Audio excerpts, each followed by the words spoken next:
Assalamualaikum warahmatullahi wabarakatuh. Oke, jumpa lagi bersama saya, Egy Arosi Subiakto.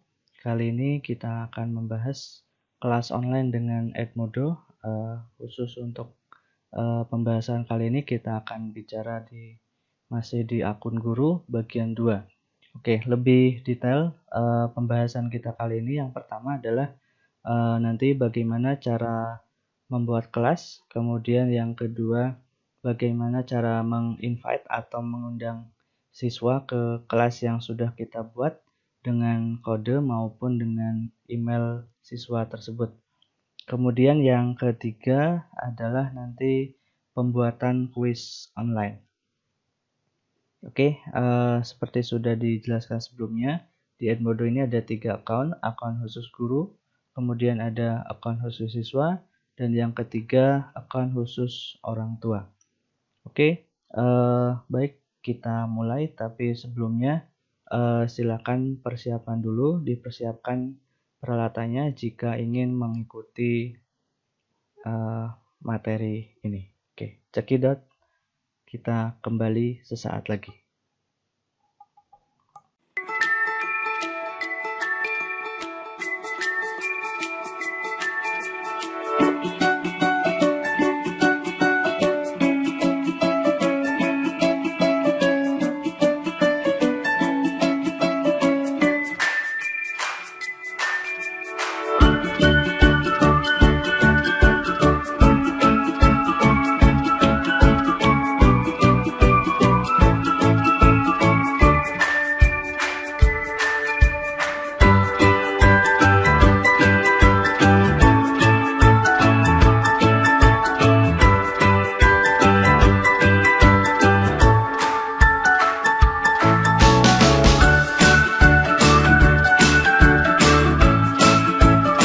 Terima kasih.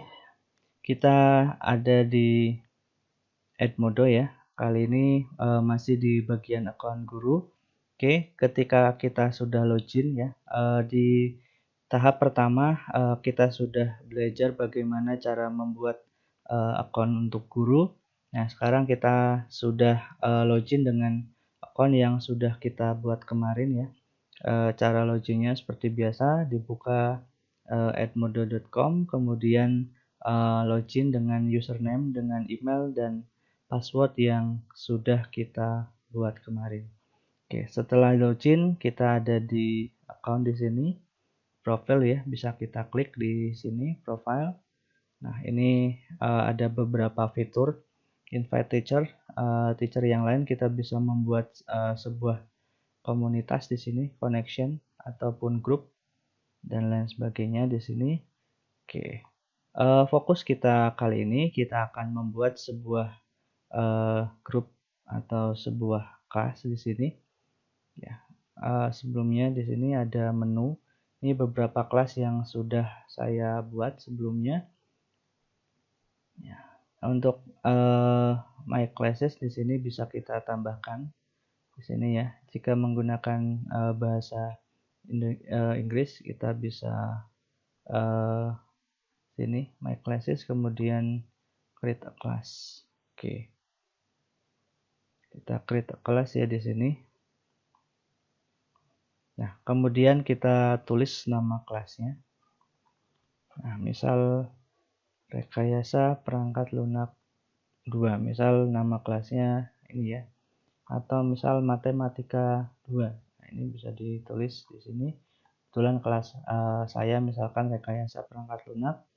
Kemudian di sini beri deskripsi.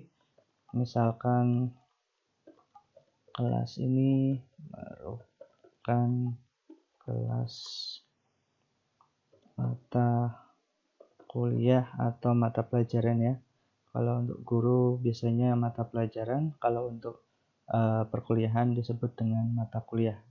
Nah, kelas ini merupakan kelas mata kuliah rekayasa. Oke.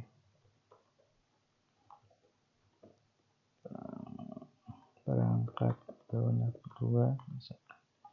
Nah, ini ada deskripsi ya. Kemudian kita pilih grade-nya. Grade-nya ini ada beberapa pilihan ya, dimulai dari TK ya, pre-kindergarten, PAUD ya, TK, kemudian kelas 1 dan seterusnya sampai kelas 12 ya, berarti kelas 3 SMA. Kemudian ada higher education, ini untuk perkuliahan. Kalau misalkan masih SMA berarti kita bisa pilih range di sini 10, 11, 12. Begitu juga kalau SMP ya, 7, 8, 9 berarti. Kemudian kalau SD kita pilih 1 sampai 6 ya. Tergantung kelasnya kelas berapa.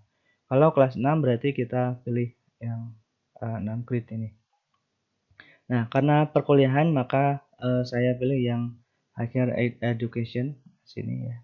Kemudian untuk subjeknya bisa kita pilih. Nah, ini berdasarkan bidang ilmu dari yang kita gunakan. Di sini ada komputer teknologi, creative arts, kesehatan di sini, kemudian bahasa, matematika, science, social studies, dan lain sebagainya. Karena rekayasa perangkat lunak ini masuk ke dalam subjek komputer teknologi, maka kita pilih yang komputer teknologi.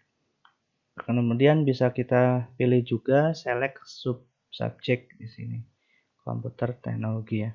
Kemudian untuk warna kelas ini bisa kita pilih. Nah, misal kita mau gunakan warna biru. Nah, untuk membedakan satu kelas dengan kelas lain biasanya ada defaultnya di sini. Nah, tapi bisa kita pilih kuning atau misalkan yang lain. Kita pilih yang biru ya. Kalau sudah terisi semua, kita create.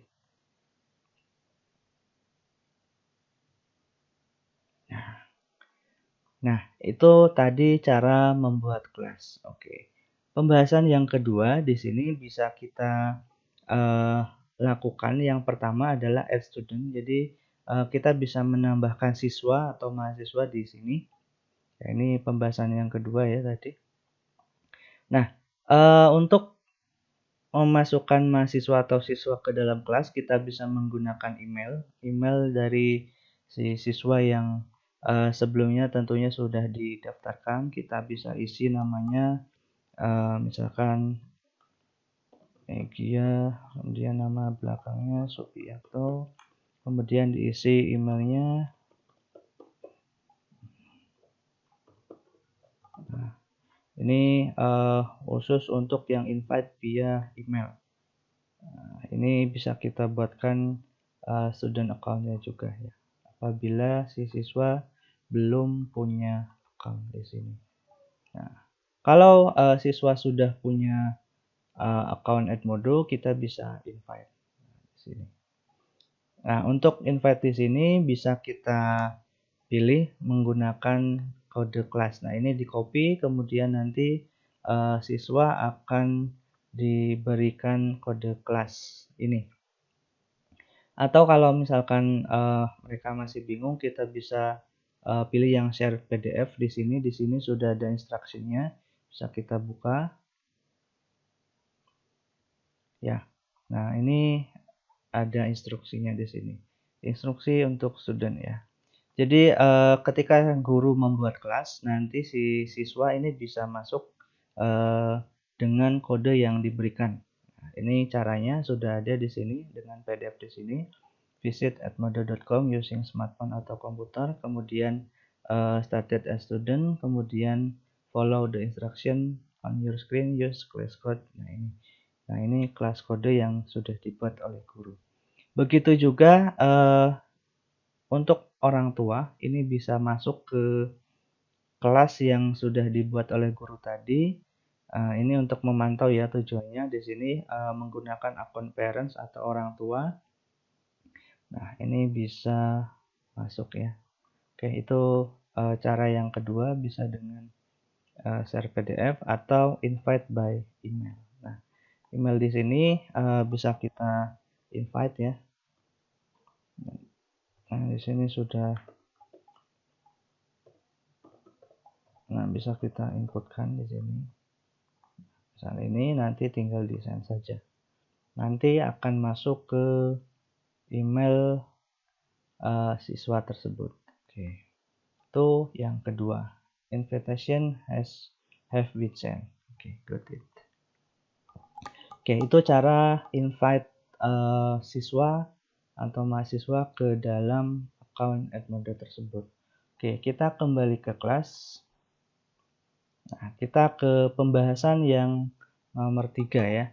Kalau di sini kelas sudah terbuat, ada beberapa pilihan di sini.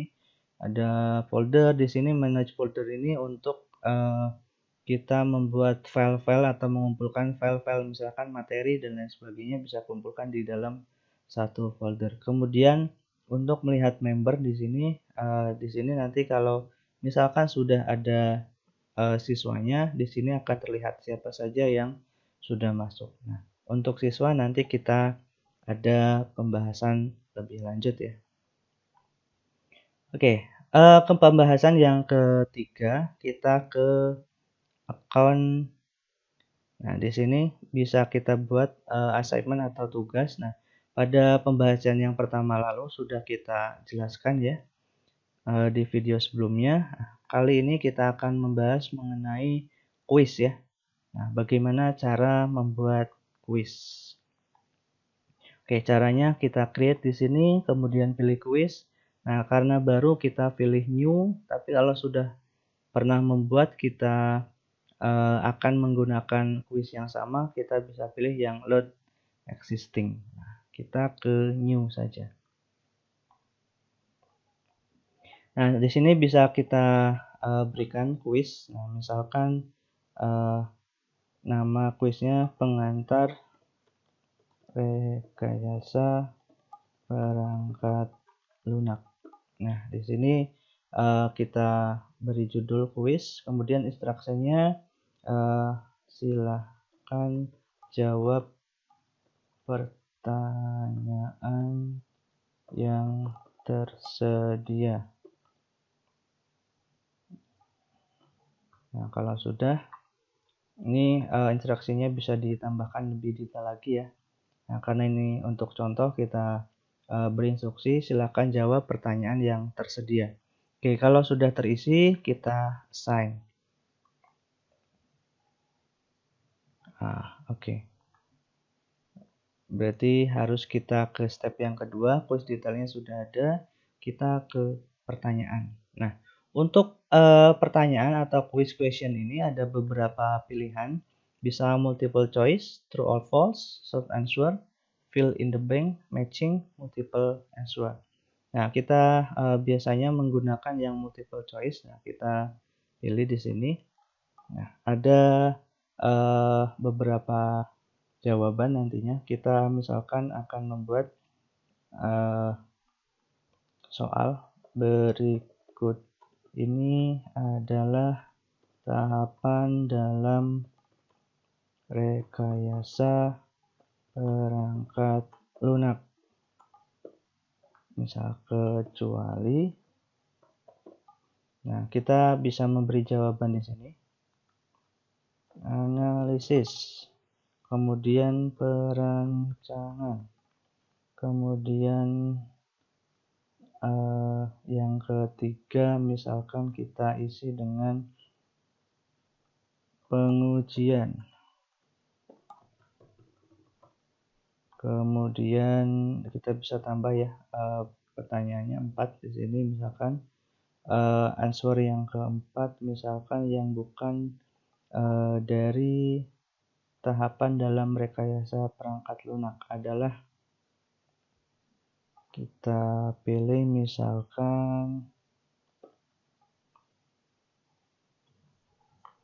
pembelian. Nah, kira-kira jawabannya apa? Nah, kalau analisis, perancangan, pengujian ini sudah tentu masuk dalam tahapan perangkat lunak, maka jawabannya yang salah adalah pembelian. Maka kita bisa pilih di sini correct answer-nya, kita pilih di sini ya, diberi tanda di sini. Oke, itu satu. Kalau kita ini bisa kita tentukan jumlah soalnya ada berapa, karena misalkan ini untuk contoh hanya satu soal, maka nilainya 100. Nanti kalau misalkan ada 20 soal, kita bagi saja. Satu soal misalkan nilainya 5. 5 kali 20 nanti totalnya 100. Nah, kita buat dua soal ya sebagai contoh. Satu soal nilainya 50 misalkan. Nah, bagaimana cara menambahkan soal yang kedua? Oke, kita lihat di sini add new question. Nah, ini sudah ada tambahan ya. Jadi ini soal yang pertama multiple choice. Kemudian soal yang kedua misalkan true or false. Nah, di sini ada pilihannya pun hanya benar atau salah. Nah, misalkan pertanyaannya adalah pengujian merupakan salah satu tahapan dalam rekayasa perangkat lunak. Nah, jawabannya apa? Kalau betul kita tulis true, kalau misalkan jawaban dari pernyataan ini salah, maka kita pilih false. Nah, karena pernyataan ini benar, maka kita beri tanda true. Oke, untuk nilainya kita beri 50 juga ya. Jadi usahakan nanti totalnya ada 100. Nah, kita punya 2 pertanyaan, nilainya 100 di sini. Kemudian kita juga bisa menambahkan soal melalui question bank atau bank soal. Nah, kita bisa pilih di sini bank soal. Nah, ini contoh jawabannya, contoh soal atau dari bank soal. Nah, bagaimana cara membuat bank soal? Nanti kita bahas di pembahasan lebih lanjut. Oke, untuk kuis ini sebagai contoh ada 2. Nanti di sini total pertanyaan ada 2, total poinnya 100. Oke, kalau sudah kita assign. Nah, di sini kita atur atau kita setting kapan kuis ini akan diberikan. Nah, di sini pilih misalkan mulai hari ini 8 September, maka sampai kapan bisa dikerjakan oleh siswa, misalkan sampai dengan hari Jumat tanggal 11, maka kita pilih. Bisa kita berikan di instruksi paling lambat pengerjaan tanggal 11 bulan 9, kemudian jamnya misalkan kita tentukan jam 11.59 PM, berarti sebelum jam 12 malam. Nah, setelah telat, misalkan soal ini bisa kita kunci dengan lock after due date. Jadi jika sudah melebihi waktu ini, maka kuis tidak bisa dibuka. Jika kita pilih opsi ini, kita checklist ya. Kemudian untuk waktu pengerjaan juga bisa kita pilih di sini. Kita tentukan paling lambat pengerjaannya berapa menit ya. Durasi pengerjaannya kita bisa tentukan, misalkan 30 menit. Nah, kemudian ada opsi lain di sini, kita bisa misalkan soalnya ada 100, tapi yang diberikan ke siswa hanya 50 misalkan. Nah, kita bisa melakukan randomized question atau mengacak soal. Kita checklist ya. Kemudian ini defaultnya add to gradebook, jadi kita bisa mengecek di sini dalam buku nilai. Sini berupa progres, kemudian dapat melihat hasil dari kuis yang dilakukan oleh siswa kita. Oke, kalau kita mau posting kuis ini sekarang juga, kita bisa langsung pilih assign. Tapi jika kita mau posting misalkan nanti jam 12 siang, maka kita bisa pilih yang schedule for later. Nah, misalkan kita posting hari ini jam 12 siang, kita pilih jam 12 siang. 12 siang ini ya. Nah, kalau ini kita pilih yang scheduling. Nah, tapi kalau kita mau pilih yang hari ini, maka kita assign. Ini kita posting hari ini juga, misalkan kita langsung assign saja. Nah, ini successfully assigned. Jadi kuis ini available for student take in their class. Jadi bisa langsung dikerjakan oleh siswa saat ini juga. Kemudian di sini pengerjaan paling lambatnya adalah tanggal 11 September jam 11.59 PM ya. atau jam 11.59 malam. Oke, itu paling lambat. Oke, kalau sudah di got it.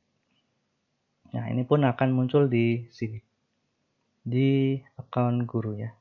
Nanti jika ada siswa yang sudah mengerjakan kuis ini, ada isi di submission di sini, bisa kita cek studentnya sudah mengerjakan kuisnya atau belum. Oke, begitulah cara membuat kuis di Edmodo dengan akun guru. Oke, kurang lebihnya minta maaf ya. Selanjutnya akan kita bahas lagi lebih dalam bagaimana akun guru, kita bisa bahas profil dan lain sebagainya pada video selanjutnya. Oke, kurang lebihnya saya minta maaf jika ada kesalahan, mohon dimaafkan. Terima kasih. Wassalamualaikum warahmatullahi wabarakatuh.